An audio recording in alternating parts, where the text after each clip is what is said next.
ایک بچہ آ گیا، یتیم بچہ، اس نے آ کے عرض کی حضور 3 گھر میں افراد ہیں، میں، میری بہن اور میری بیوہ ماں، والد حضور چلے گئے اور آج نا 3 دن ہو گئے روٹی کوئی نہیں کھائی۔ میں اس منظر کو بھی جانتا ہوں کہ جب یتیم گھر میں اکٹھے بیٹھے ہوتے ہیں اور پتہ ہوتا ہے ان کو کہ ہماری اماں کے پاس آج پیسے کوئی نہیں اور گھر میں روٹی بھی کوئی نہیں، تو پھر ان کو بھوک ہی نہیں لگتی۔ ہاں نہیں لگتی۔ اماں پوچھتی ہے پتر روٹی کھانی ہے؟ نہیں میں تو سویرے جو کھایا تھا وہ ہضم ہی نہیں ہوا، اماں جی شاہی کوئی نہیں۔ یہ پردے اس طرح کر کے بچائے جاتے ہیں، ایک دوسرے کو تسلیاں دینا، ایک دوسرے سے پیار کا بڑھ جانا، ایک دوسرے کے لیے جذبات اور طرح کے بن جانا، حکمت الہی کے تقاضے ہوتے ہیں۔ یا رسول اللہ صلی اللہ تعالیٰ علیہ وسلم، بیوہ ماں ہے، یتیم بہن ہے، 3 دن سے کھایا کچھ نہیں، قربان جائیں۔ وہ گھر جہاں سے کائنات کھاتی ہے ساری، حضور نے فرمایا بلال جا کے ساری ازواج مطہرات سے پوچھ گھر میں کیا ہے۔ حضرت بلال کہتے ہیں میں سارے گھاری پوچھ آیا، ٹٹول آیا، ٹوٹل 21 کھجوریں نکلی۔ یہ 2 جہاں کے شاہ ہیں اور پاس کچھ رکھتے نہیں، 2 جہاں کی نعمتیں ہیں، ان کے خالی ہاتھ میں حضور کے سارے گھر کو میں ڈھونڈ 21 کھجوریں نکلی تو لا کے میں نے پیش کر دی، تو حضور نے ڈائریکٹ اس کو نہیں دی، نبی پاک نے اپنے ہاتھ پہ رکھ لی اور کہتے ہیں پھر حضور نے نا اپنا منہ مبارک قریب کیا کھجوروں کے۔ صحابہ خود فرماتے ہیں کہ یہ جو حضور نے منہ مبارک قریب کیا ہے نا تو نبی پاک برکت کی دعا کر رہے تھے، 21 کھجوروں پہ برکت کی دعا ہوئی۔ حضور نے اس بچے کو بلایا، تھپکی دی، فرمایا لے جا 7 تیری بہن کی۔ انہیں معمولی نہ سمجھنا ہو تو حضرت بلال کہتے ہیں حضور 3 بھی دے دینا کبھی تو 30 سال ختم ہی نہیں ہوتی، 30 سال گزر جاتے ہیں، نکالتے رہو کھاتے رہو، ختم ہی نہیں ہوتی۔ حضور نے فرمایا 7 تیری بہن کی، 7 تیری والدہ کی، اور 7 حضور نے اور بھی تلقین فرمائی، فرمایا ایک سویرے کھایا کرنا، ایک شام کو کھایا کرنا، یہ لے جا۔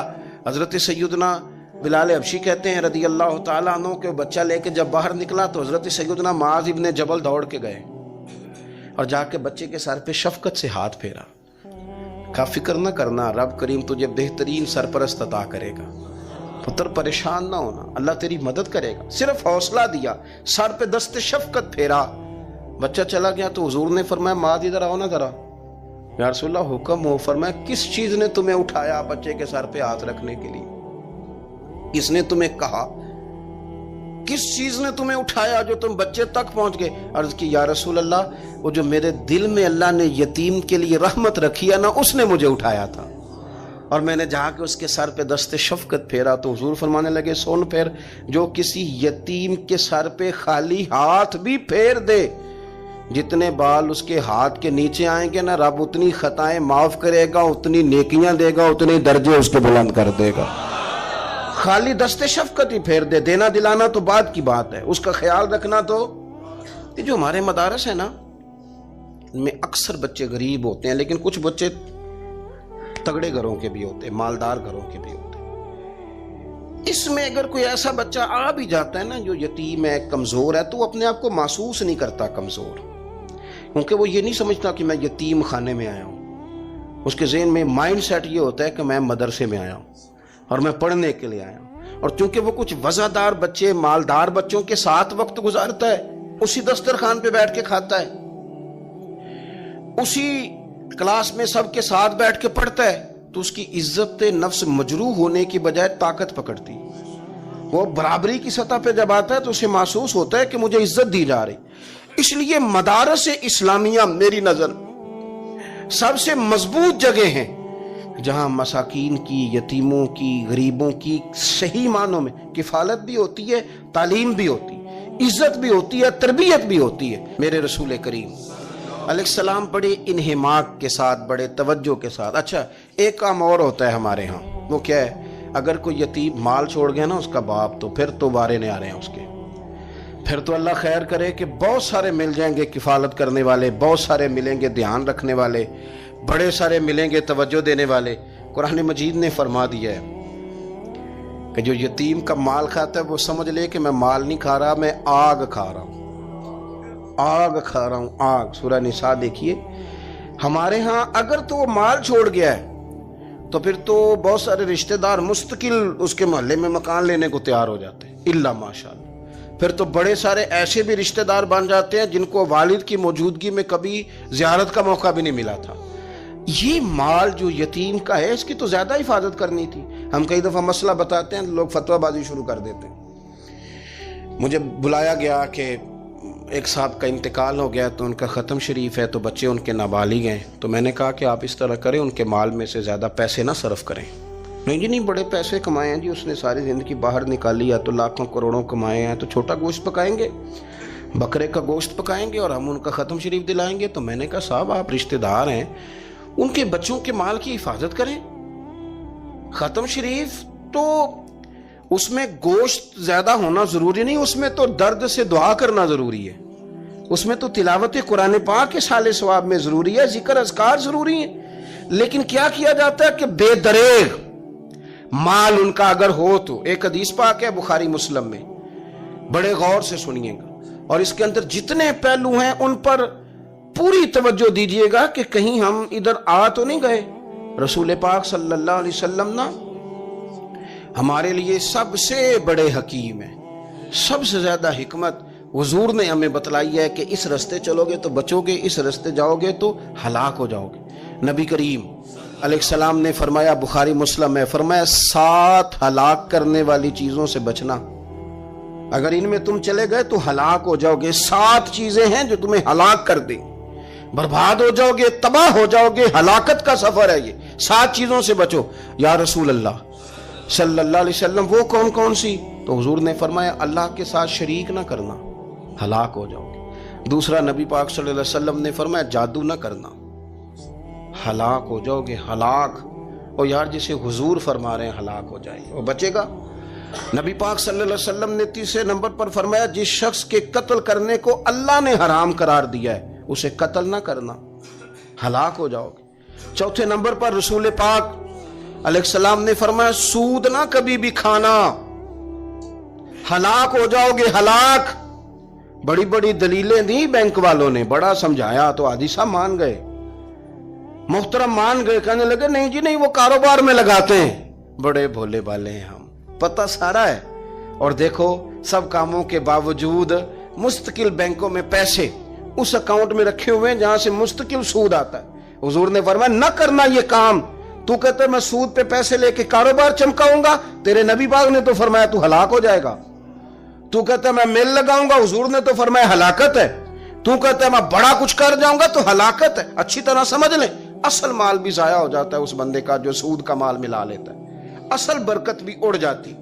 और मेरे नबी एक पाक सल्लल्लाहु अलैहि वसल्लम ने 5वें नंबर पे फरमाया, यतीम का माल न खाना, हलाक हो जाओगे, न खाना इनका माल।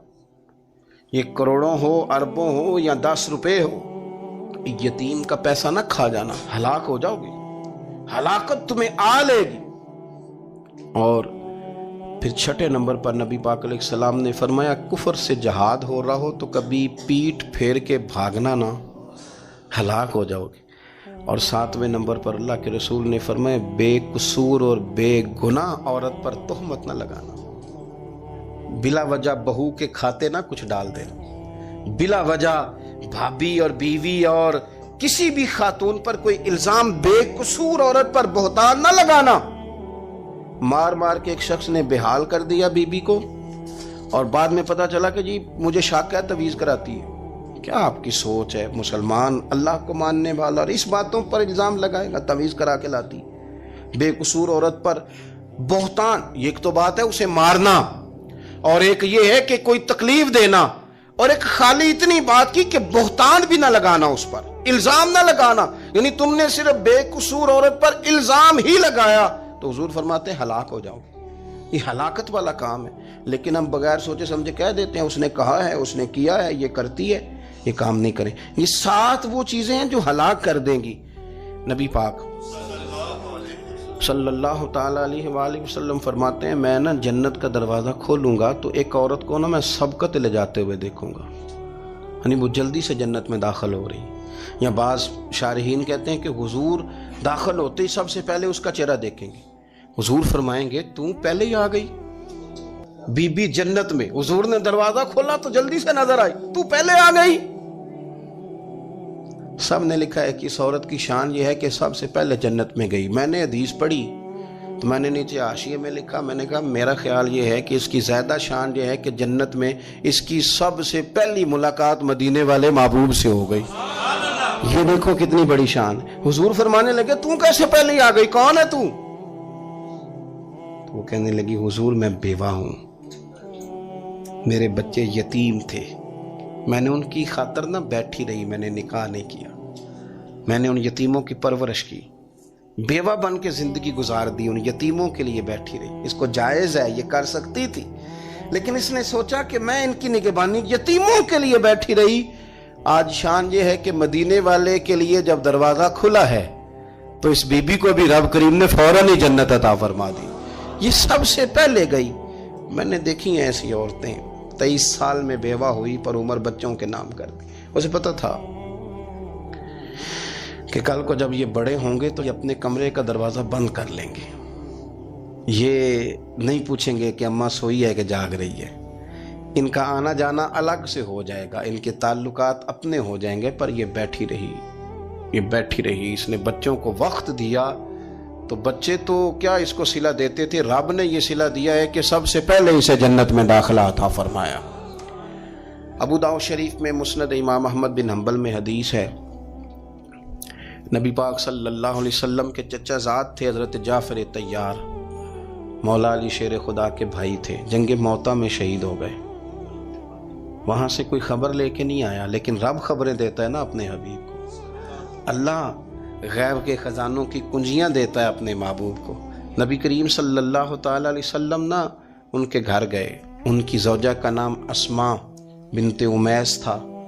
हुजूर ने फरमाया अस्मा मेरे भतीजों को मेरे पास लाओ, मोहम्मद बिन जाफ़र और अब्दुल्ला बिन जाफ़र रदी अल्लाह ताला अन्हु। बच्चे करीब आए, हुजूर को पता है इनके वालिद शहीद हो गए। नबी पाक ने अपनी नाक मुबारक उनके रुखसारों पे रखे, फिर हुजूर ने उनका माथा चूमा, फिर नबी पाक सल्लल्लाहु अलैहि वसल्लम ने सीने से लगाया, फरमाया हजाम को बुलाओ ना ज़रा, इनके बाल तराशे कितनी बड़े हो गए, हजामत होने वाली। हुजूर प्यार कर रहे थे, आंखों में आंसू थे, तो जनाब अस्मा करीब आई, कहने लगे हुजूर मेरे शौहर की कोई खबर आ गई है? तो नबी पाक सल्लल्लाहु ताला अलैहि वसल्लम ने गर्दन मुबारक उठाई तो आंखों में आंसू थे। फरमाया रब ने मेरे भाई को शहादत का दर्जा अता किया है। फरमाया कोई आहो बका ना करना मेरे भाई पर, अल्लाह ने उसे शहादत का दर्जा दिया है। हज़रत जाफ़र तैयार के घर वालों के लिए हुजूर ने सहाबा को हुक्म दिया कि ये गम में हैं, इनके लिए खाने पका के लाओ। फिर नबी पाक उन बच्चों से प्यार करने लगे, फरमाने लगे ये जो है ना मोहम्मद बिन जाफ़र ये अपने दादा जनाब अबू तालब से मिलता जुलता है, और ये जो अब्दुल्ला बिन जाफ़र है ये तो सारा मेरे साथ मिलता जुलता है। नबी पाक सल्लल्लाहु अलैहि वसल्लम प्यार करते, बातें करते। हज़रत अस्मा रोने लगी। ये अबू दाऊद शरीफ में मुस्नद इमाम अहमद बिन हंबल में चमकते जुमले। अर्ज़ करने लगी हुजूर मेरे बच्चों का क्या बनेगा, कौन किफालत करेगा? कुर्बान जाएं रसूल पाक सल्लल्लाहु अलैहि वसल्लम के क्या जुमले, यतीमों के लिए हुजूर का नवाजने का क्या अंदाज है। फरमाया आसमा तू फिक्र न कर, अना वलीयुहुम फिद दुनिया वल आखिरा। फरमाया मैं दुनिया में भी इनका वारिस बनूंगा, कयामत के दिन भी इनका वारिस बनूंगा। तू सिर्फ दुनिया की बात करती है कि निजाम मईशत का कैसे चलेगा, और मेरा वादा यह है कि दुनिया में भी इनकी सरपरस्ती करूंगा, आखिरत में भी सरपरस्ती करूंगा, आखिरत में भी मैं इनका ख्याल रखूंगा। आप गौर तो फरमाएं, तवज्जो तो करें कि इस कदर ज्यादा हुजूर का इन्हिमाक इस तबके के साथ हमें अपने दाएं बाएं अजीजों में, रिश्तेदारों में, दोस्तों में, इलाका में, पड़ोसियों में, मोहल्लेदारों में देखना चाहिए। ये बच्चे बेचारे मैंने देखा है, इनके बिगड़ने में असल बात ये होती है कि कोई मुखलिस होकर सरपरस्त नहीं बनता। आगे बढ़ें, अपनी अपनी खिदमात पेश करें, और जिस तरह हमारा बच्चा बिगड़ जाए तो हम उसके लिए पूरी कोशिश करते हैं, जद्दोजहद करते हैं, हालात वाक़यात पस मंज़र पेश मंज़र का जायज़ा लेते हैं कि कौन से असबाब इख्तियार किए जाएं तो ये ठीक हो सकता है। वो सारी चीज़ें इनके लिए भी हमें इख्तियार करनी चाहिए। और ये बच्चे अगर एहसास ज़िम्मेदारी पकड़ जाएं, جو وارث سے محروم ہو جاتے ہیں، یہ اگر احساس ذمہ داری پکڑ جائیں تو پھر یہ قوموں کی قیادت کرتے ہیں، پھر یہ بہت بڑے جانباز ثابت ہوتے ہیں، پھر یہ اپنے گھر گھرانے کا نہیں، یہ ملتوں کے، قوموں کے لیے مشعل راہ بنتے ہیں۔ لیکن شرط یہ ہے کہ ہم ان کے لیے اپنے دلوں کو کشادہ کریں، سینوں کو وسیع کریں۔ اللہ کریم سمجھنے کی توفیق عطا فرمائے۔